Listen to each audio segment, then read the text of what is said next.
कहा गया है सुना गया है कोई न बोले, कहा गया है सुना गया है कोई न बोले, ज़बां दराजों को मशवरा है कोई न बोले।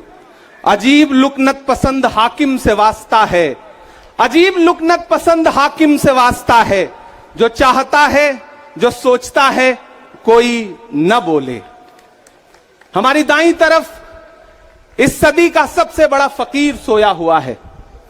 मैं उनकी समाधि से बिल्कुल करीब खड़ा होकर के संकल्प सत्याग्रह में मेरी आंखों के सामने तपती दोपहरी में बड़ी तादाद में मौजूद कांग्रेस पार्टी के सिपाहियों को सलाम करता हूं। नवरात्रि चल रही है, रमजान चल रहा है, मैं रोजे की हालत में हूं। आप तमाम साथी ऐसे होंगे जिन्होंने नवरात्रि के व्रत रखे होंगे और इस पवित्र सप्ताह के बीच में हम खड़े हैं एक हाकिम की सनक के से उपजे हुए एक फैसले के खिलाफ। दोस्तों, भारत के लोकतंत्र के लिए एक मुश्किल लम्हा है ये। याद करिए, जब हाकिम की सनक की वजह से आप लाइनों में लग करके अपने पैसे बदलवाने के लिए बैंकों के साथियों से विनती कर रहे थे, चरौरी मिन्नत कर रहे थे, तब सबसे बड़ी आवाज बन के कौन बोल रहा था? राहुल गांधी। नतीजा क्या निकला? उनकी एसपीजी सुरक्षा वापस ले ली गई। याद करिए, जब गब्बर सिंह टैक्स लगा करके छोटे व्यापारियों को बर्बाद करने का सपना पाला था इस सरकार ने, तो सबसे मजबूत आवाज बन के कौन बोल रहा था? राहुल गांधी। नतीजा क्या निकला? हजारों करोड़ रुपए खर्च करके उनके पीछे ट्रोल आर्मी लगा दी गई। उनकी इमेज खराब करने के लिए जितने तरीके अपना सकती थी भारतीय जनता पार्टी उसने अपनाया। याद करिए कि जब राफेल के मुद्दे पर, राफेल में हुई लूट के खिलाफ एक अकेला शख्स पूरे देश में खड़ा होकर के चौकीदार से पूछ रहा था कि आपकी चौकीदारी का सवाल है, बताइए सच्चाई क्या है। तब उनके पीछे 55 घंटे उन्हें ईडी के ऑफिस में बिठा करके पूछताछ की गई। मेरे भाई, उस शख्स ने क्या गुनाह किया? क्या कसूर है उनका? उनका कसूर इतना है कि जब देश में नफरतें सर चढ़ करके बोल रही थी तो उस शख्स ने कहा कि मैं भारत जोड़ने के लिए अपने पैर के छालों की परवाह किए बगैर 4000 किलोमीटर चलूंगा। यह कसूर है राहुल गांधी का। यह कसूर है राहुल गांधी का कि वह एक शहीद पिता के बेटे हैं। यह कसूर है उनका। यह कसूर है उनका कि उनकी दादी ने इस देश की मिट्टी के लिए अपने खून का एक एक कतरा कुर्बान कर दिया। यह कसूर है उनका। आज भारतीय जनता पार्टी के लोग हाउस में खड़े होकर के सदन शुरू होते ही 1 मिनट भी सदन नहीं शुरू हुआ रहता था और खड़े होकर के राहुल गांधी माफी मांगो के नारे शुरू कर देते थे।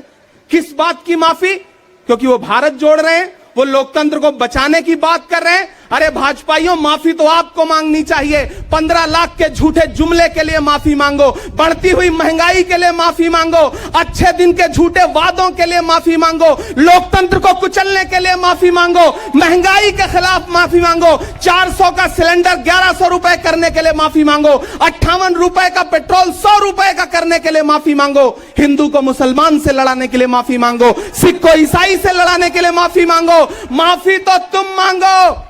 और अगर तुम ये कहते हो कि राहुल गांधी ने विदेश में जाकर के भारत का अपमान किया, तो प्रधानमंत्री जी, मैं आपसे पूछना चाहता हूं कि जब दोहा में, शंघाई में, कैलिफोर्निया में, अमेरिका में खड़े होकर के आप कह रहे थे कि भारत तो सपेरों का देश है, भारत में पैदा होना तो पाप है, प्रधानमंत्री जी, माफी तो आपको मांगनी चाहिए। मैं आज प्रियंका दीदी को सुन रहा था, मेरी आंखों में आंसू थे उनका भाषण सुन करके। पिछले कुछ हफ्तों में 2 बार मेरी पलकें नम हुई। पहली बार तब हुई जब हम संसद भवन से तमाम सांसद निकल रहे थे और एकाएक हमने सीपीपी ऑफिस में देखा कि राहुल गांधी जी को 2 साल की सजा दे दी गई। उन लम्हों में मेरी आंख में आंसू थे। मैं शायर हूं तो मैं भावुक हूं, शायद इसलिए मेरी आंखें नम हो जाती हैं ऐसे लम्हों में। आज जब प्रियंका जी बोल रही थी तो मैं उन्हें सुनकर के भी मैं नम हो गया। यह जुल्म है कि जुल्म को कहता हूं साफ जुल्म। यह जुल्म है कि जुल्म को कहता हूं साफ जुल्म। क्या जुल्म कर रहा हूं? मुझे मार दीजिए। जो जख्म बांटते हैं उन्हें जीस्त पे है हक। मैं फूल बांटता हूं, मुझे मार दीजिए। फिर उसके बाद हिंदुस्तान वालों, फिर उसके बाद शहर में नाचेगा हू का शोर, फिर उसके बाद शहर में नाचेगा हू का शोर। मैं आखिरी सदा हूं, मुझे मार दीजिए। मेरे भाई, इस देश के लोकतंत्र को बचाने के लिए जो सबसे बड़ी आवाज है इस देश के, उसको मारने की, उसको कुचलने की जो कोशिश है, उसके खिलाफ आपको खड़ा तो होना पड़ेगा, आपको बोलना तो पड़ेगा। मैं कभी कभी सोचता हूं कि जब मैं कभी समाधि पर जाऊं तो क्या मुंह दिखाऊंगा महात्मा गांधी को, मैं क्या मुंह दिखाऊंगा राजीव जी को, हम क्या मुंह दिखाएंगे इंदिरा जी को, कि उनके वारिस के साथ, उनके घर के चश्मो चिराग के साथ इस तरह की अपमानजनक बातें की जा रही हैं और देश खामोश बैठा है। सवाल आपसे है, सवाल यहां बैठे हुए लोगों से नहीं है, सवाल आपसे है जो आप कांग्रेस की मोहब्बत में यहां आए हुए। मैं आपको सलाम करता हूं, मैं जानता हूं आप राहुल गांधी जी से मोहब्बत करते हैं, कांग्रेस पार्टी से मोहब्बत करते हैं, प्रियंका जी के सम्मान में आए हुए हैं, खड़गे साहब के सम्मान में आए हुए हैं, मैं जानता हूं, वरना इस तपती दोपहरी में व्रत रख के, रोजा रख करके कौन परेशान होने के लिए आता। आपको मोहब्बत है पार्टी से, लेकिन नया पाने की चाहत में पुराना छूट जाता है। तुझे अपनाऊं तो मुझसे जमाना रूठ जाता है। मोहब्बत पढ़ने लिखने में बहुत आसान है, लेकिन मोहब्बत को निभाने में पसीना छूट जाता है। मैं जानता हूं कि आप पसीने के बीच भी, आप तपती दोपहरी के बीच भी यहां बैठे हैं। क्यों? क्योंकि आपके मन में पीड़ा है, आप देख रहे हैं कि लोकतंत्र को किस तरह से कुचला जा रहा है। मेरे भाई, ये एक मुश्किल वक्त है। मैं इस मंच पर खड़ा होकर के, गांधी समाधि के इस मंच पर खड़ा होकर के पूरे देश का आह्वान करता हूं कि अब समय राहुल गांधी के सत्याग्रह का नहीं है। अब राहुल गांधी जी से आगे बढ़ करके देश के एक एक व्यक्ति के ऊपर बात आ गई है। एक ऐसी आवाज जो आपके लिए संसद में बोल रही थी, कसूर क्या था? उन्होंने प्रधानमंत्री जी के भ्रष्टाचारी मित्रों के खिलाफ आवाज उठाई। उन्होंने पूछा कि 20,000 करोड़ रुपया कहां से आया अडानी की कंपनियों में। उन्होंने पूछा कि नीरव मोदी ने, ललित मोदी ने, मेहुल चौकसी ने जो इस देश को लूटा है, उसका जवाब प्रधानमंत्री जी को देना पड़ेगा। अगर प्रधानमंत्री जी इतना कहने से आप राहुल गांधी जी की सदस्यता ले लेंगे तो हम तमाम सांसद तैयार हैं, ले लीजिए हमारी सदस्यता, लेकिन हम रुकने वाले नहीं हैं, हम झुकने वाले नहीं हैं, हम मुसलसल बोलते रहेंगे। मैं हिंदुस्तान के लोगों से कहना चाहता हूं कि हमने सहराओं में हासिल किया आसानी से, तुम समंदर में भी रहकर न मिले पानी से।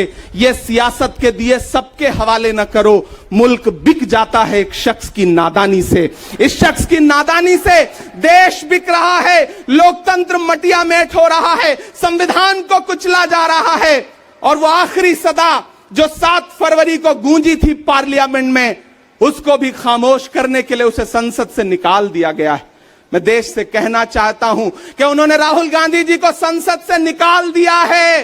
देश सुने इस बात को कि नरेंद्र मोदी जी और उनकी सरकार ने साम दाम दंड भेद इस्तेमाल करके राहुल गांधी को संसद से निकाल दिया है। अब देश के ऊपर फैसला है, उन्होंने संसद से निकाला है। देश के लोगों, राहुल गांधी को अपने दिल में रखो, अपने दिल में बिठाओ, निकलो पूरे देश में, करो सत्याग्रह। देखते हैं इस हुकूमत की तानाशाही में कितनी ताकत है। अगर कांग्रेस का एक एक कार्यकर्ता जो अपने घरों पर कहीं बैठा हुआ है, मैं उससे भी आह्वान कर रहा हूं कि राहुल गांधी से बढ़ करके यह मसला इस देश के लोकतंत्र तक आ गया है, इसे बचाइए। और राहुल जी शायद अपने घर पर होंगे, यहां हम हजारों की तादाद में उनको समर्थन देने के लिए जुटे हैं। मैं तो बस इतना कह रहा हूं कि मेरे भाई, आपको एक बात समझनी है, और वो ये है कि इस मुश्किल वक्त में हमें राहुल जी से ये कहना है कि लहू में भीगे तमाम मौसम गवाही देंगे कि तुम खड़े थे। एक आखिरी नज्म सुना करके मैं आपसे विदा लूंगा कि लहू में भीगे तमाम मौसम गवाही देंगे कि तुम खड़े थे। शहर का सूरज गवाही देगा कि जब अंधेरों की कोख से निकलने वाले ये सोचते थे कि कोई जुगनू बचा नहीं है, तो तुम खड़े थे, तुम खड़े थे। तुम्हारी आंखों के ताकचों में जलती मशालों ने नई मनाजिल हमें दिखाई। तुम्हारे भाई, तुम्हारी बहनें, तुम्हारी माएं, तुम्हारी मिट्टी का जर्रा जर्रा गवाही देगा कि तुम खड़े थे। हमारी धरती के जिस्म से जब हवस के मारे ये सोचते थे कि सियाह जोंकों की तरह चिमटे तो तुम खड़े थे। तुम्हारी हिम्मत, तुम्हारी अजमत और इस्तकामत तो वो हिमालय है कि जिसकी चोटी तलक पहुंचना न पहले बस में रहा किसी के, न आने वाले दिनों में होगा। सो आने वाली तमाम नस्लें गवाही देंगी कि तुम खड़े थे, कि तुम खड़े थे। हम तमाम लोग, मैंने कहा ना बहुत सारे लोग यहां व्रत रख करके आए हुए हैं, मैं रोजे से हूं। हम तमाम लोग इस देश के लोकतंत्र को बचाने के लिए राहुल गांधी जी के साथ अलल ऐलान खड़े हैं, खड़े रहेंगे और एक एक सांस तक उनके साथ खड़े रहेंगे। ये हमारा राहुल गांधी जी से वादा है। जिसे खौफ नहीं है मुरझाने का, हम उस गुल के साथ खड़े हैं। कैसा भी दौर आए लेकिन हम राहुल के साथ खड़े हैं। कल भी खुलकर साथ खड़े थे, आज भी खुलकर साथ खड़े हैं। कैसा भी दौर आए लेकिन हम राहुल के साथ खड़े हैं। शुक्रिया। और आप हमसे जुड़े रहने के लिए सब्सक्राइब करें YouTube पर, फॉलो करें Twitter पर और लाइक करें Facebook पर। और ज्यादा जानकारी के लिए आपको टाइप करना होगा सिर्फ न्यूज़ नशा।